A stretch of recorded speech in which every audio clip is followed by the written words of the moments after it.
টপলুর বাবা বলে বলু।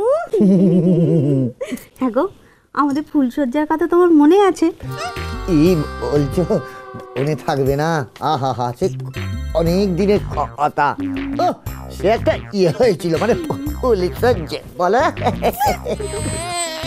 মনে করছো কেন?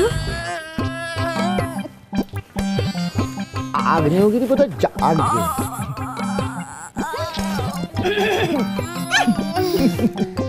বাবা, ঘুমটা ভেঙে গেল। তোমারই তো ছেলে রাত দুপুরে চাকার দিয়ে উঠে বসে চা আঙুল চুষবে বলে।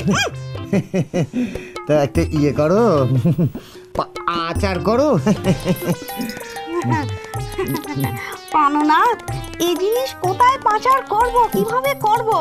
এ তো একটা পুরো ইয়ে, মানে একটা পাকা আম, সব বোঝে। সব বোঝে, তা একটু ইয়ে করো, বলি একটু বুদ্ধিটা খাটায়।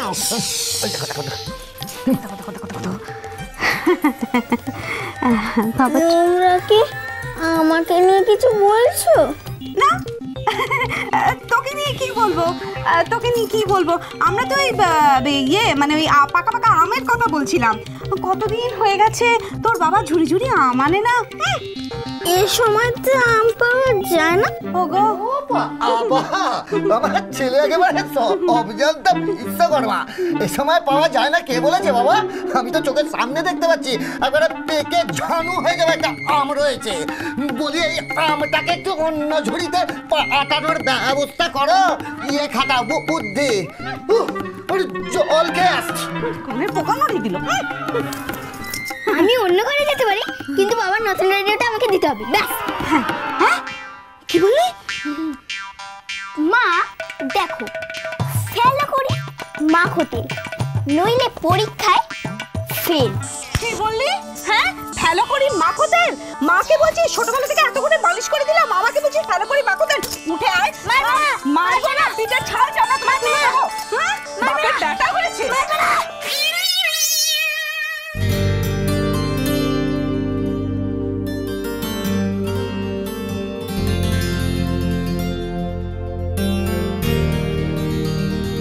এ মা, যা, কি দুষ্টু। কি কথা বললো? নিশ্চয়ই কেউ আড়ি পেতেছে, আমি তো কিছু বলিনি।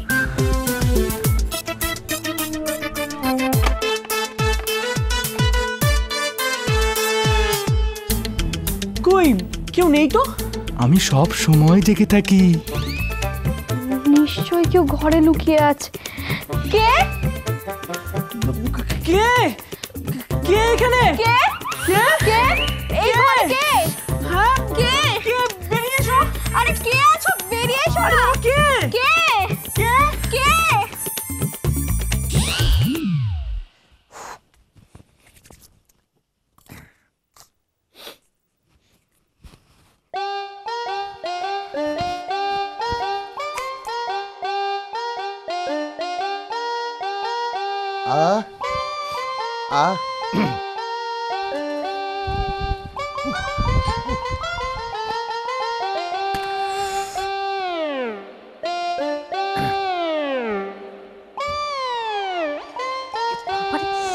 এই তো এসে গেছে। কতক্ষণ ধরে আমি ইয়ে করছি, মানে বিছানায় শুয়ে আছি। না দেরি করো না, শুয়ে পড়ো। দুটো ভালো মন্দ কথা নেই, শুয়ে পড়ো। কি হলো? উঠে বসো। কেন? নিজের ছেলেকে তো চেনো না, পেকে একেবারে ঝানু হয়ে গেছে। শেষ পর্যন্ত আমার থেকে পর্যন্ত ঘুষ নিল। হ্যাঁ, বলে কিনা মা ফেলো করি মাখোতেন। কি বলছো? ঠিকই বলছি। হ্যাঁ গো, টপলু এসব কোথা থেকে শিখলো বলো তো? বলবো? বলো না, সবাই বলবো না, নির্ভয় বলবো। বলো। নির্ভয় বলো। তোমার কাছ থেকে। কি? বোঝার চেষ্টা করো, বোঝার চেষ্টা করো। তো তুমি ওটা বলো না, ফেলো করি মাখোতেল। বলো না, বলো বলো বলো। হ্যাঁ, আর আমি তোমায় দিই না, বলো ইয়ে লিপস্টিক, তারপরে নখ পালিশ দিই কিনা বলো। দুটো নেল পলিশ লিপস্টিক দিয়ে সমস্ত দোষ এখন আমার ঘরে চাপিয়ে দিচ্ছ।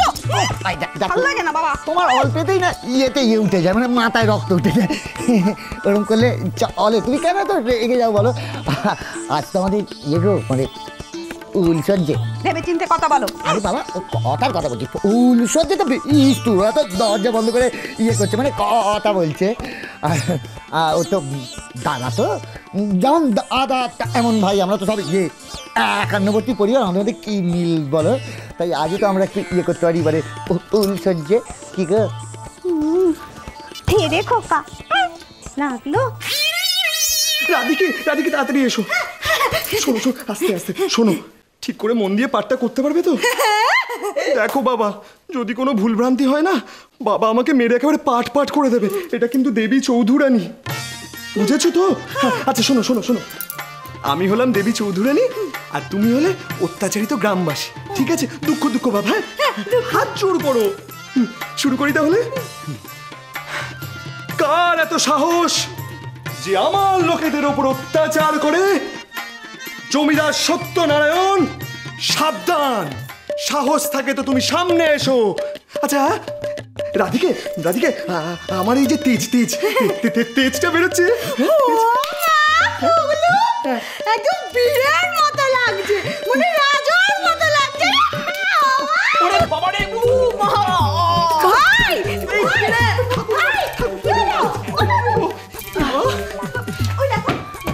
এই এই রাস্তার মাঝখানে শুয়ে আছো কেন? ধারে গিয়ে শোনো না। এই এক মিনিট। ঠাকুর ঠাকুর এদিকে শোনো, তুমি এখন এখানে কি করছো? তোমার তো ঘরে থাকার কথা। ঠিক আছে, এই কথাটা বলতে লজ্জা করছে না? আমার ঘরের সামনে চিৎকার করছো। আরে বাবা, আমি তো কোনো কথা বলতে পারছি না। ভাই তুই কি দুষ্টু রে? তুই কথা বলতে পারছিস না তো আমাদের বলছিস কেন? আমরা কি করব? এই কথাটাই, হ্যাঁ এই কথাটাই শুনেছি আমি। দুষ্টু, তার মানে তুই এসে এই সমস্ত কথা বলছিলি? না না না ঠাকুরপো, ও কি করে পড়বে? আমরা তো এখানে মহড়া দিচ্ছিলাম, আমরা তোমার ঘরের কাছে যাইনি। তোমরা এত রাতে মহড়া দিচ্ছিলে? তা কি করব? এ বাড়িতে সারাদিন কি হয় তুমি জানো না? কিন্তু তাহলে কথাগুলো কে বলছিল? ঠাকুরপো ঠাকুরপো ঠাকুরপো, শোনো না, তুমি এখন ঘরে যাও, ছোট কিন্তু ওখানে একা আছে, আর আমাদের মহড়ায় তুমি বাধা দিও না তো। যাও যাও যাও যাও। এই রাধিকে, আমরা যেন কোথায় ছিলাম যেন? তেজ তেজ কি যেন বলেছে? হ্যাঁ, অত্যাচারিত দর্পনারায়ণ, সত্যনারায়ণ, যে যেখানে আসো বেরিয়ে পড়ো। তোমরা আমার সব কিছু লুট করে নিয়েছো, আমিও তোমাদের সব কিছু লুট করে নেবো। আরে রে,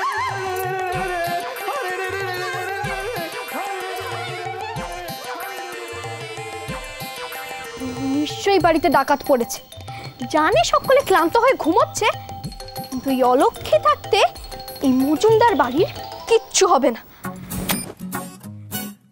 ওগো, আমি আসছি, দাঁড়াও।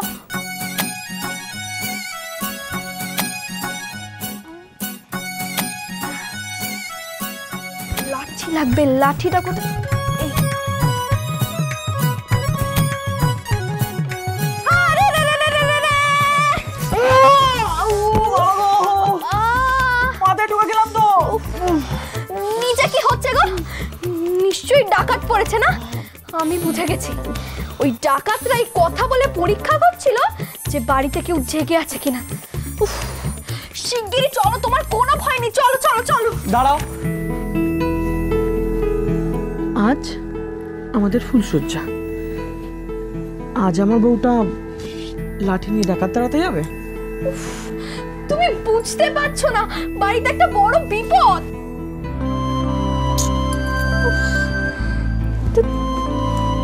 কি কি করছোটা কি? এসব ছেলে মানুষের সময় নয় এটা। কি করছো? ছাড়ো না। একবার ঠোকা খেলে সিংহ যায়, তাই দ্বিতীয়বার মাথা ঠুকলাম। এবার তুমি যাও তো, গিয়ে খাটে বসো আর ঘুমটাটা টেনে নাও। আমি তোমার মুখ দেখতে চাই। আর ডাকাত দল? আরে বাবা, কিচ্ছু ডাকাত দল নেই, ননিদা আর দিদি মিলে নাটকের মহড়া দিচ্ছিল। উফ বাবা, তুমি যাও তো, খাটে বসো, আমি তোমার মুখ দেখবো। মুখ তো দেখা হয়েই গেছে। এইভাবে না, অন্যভাবে দেখবো। আর শোনো, আমি আর যা যা বলবো তোমাকে সেটাই শুনতে হবে। যাও।